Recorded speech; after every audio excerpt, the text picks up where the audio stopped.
বিলাসীপাৰা সমজিলা অন্তৰ্গত চিৰাকুটা গাঁও পঞ্চায়তৰ চিল্কিখাটা গাঁৱৰ প্ৰায় 600 পৰিয়ালক পঞ্চায়ত ভোটাৰ তালিকাৰ পৰা কৰ্তন কৰি আহিছে। অথচ এইসমূহ ভোটাৰে 2021 চনত বিধানসভা নিৰ্বাচনত বিলাসীপাৰা যুৱ সমষ্টিত ভোটদান কৰি আহিছে। আনহাতে 2024 চনতো ধুবুৰী লোকসভা সমষ্টিত ভোটদান কৰি আহিছে। মুঠৰ ওপৰত বিগত প্ৰায় 40 বছৰ ধৰি চিল্কিখাটা গাঁৱৰ ৰাইজে চিৰাকুটা গাঁও পঞ্চায়তত ভোটদান কৰি আহিছে। ইয়াৰ উপৰিও 2012 চনতো চিৰাকুটা গাঁও পঞ্চায়তৰ ভোটাৰ হিচাপে ভোটদান কৰি আহিছে। হঠাৎ 2017 চনত পঞ্চায়ত নিৰ্বাচনৰ ভোটাৰ তালিকাৰ পৰা নাম কৰ্তন হৈছে।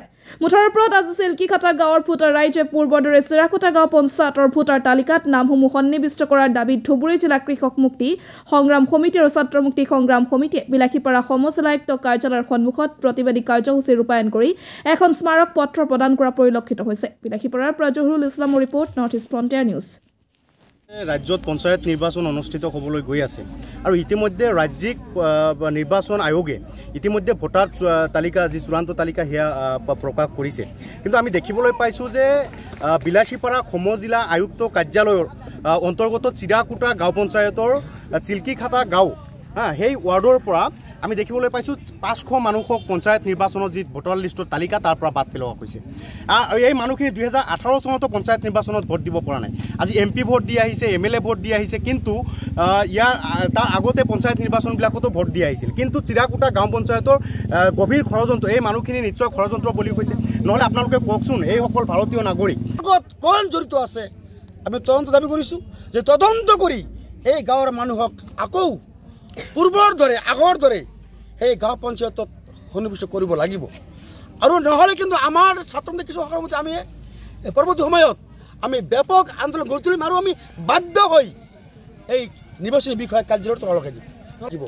আজি আইমাতৃসকল আহিছে, আজি বাইদেউসকল আহিছে, আপোনালোকে তেওঁলোকৰ মুখে চাওকচোন, কিমান দুখ লোৱাৰ কথা যে তেওঁলোকে ভাৰতবৰ্ষত নাগৰিক তেওঁলোকে MP ভোট দিয়ে, MLA ভোট তেওঁলোকে দিয়ে, অথচ তেওঁলোকে পঞ্চায়ত ভোট দিব পৰা নাই।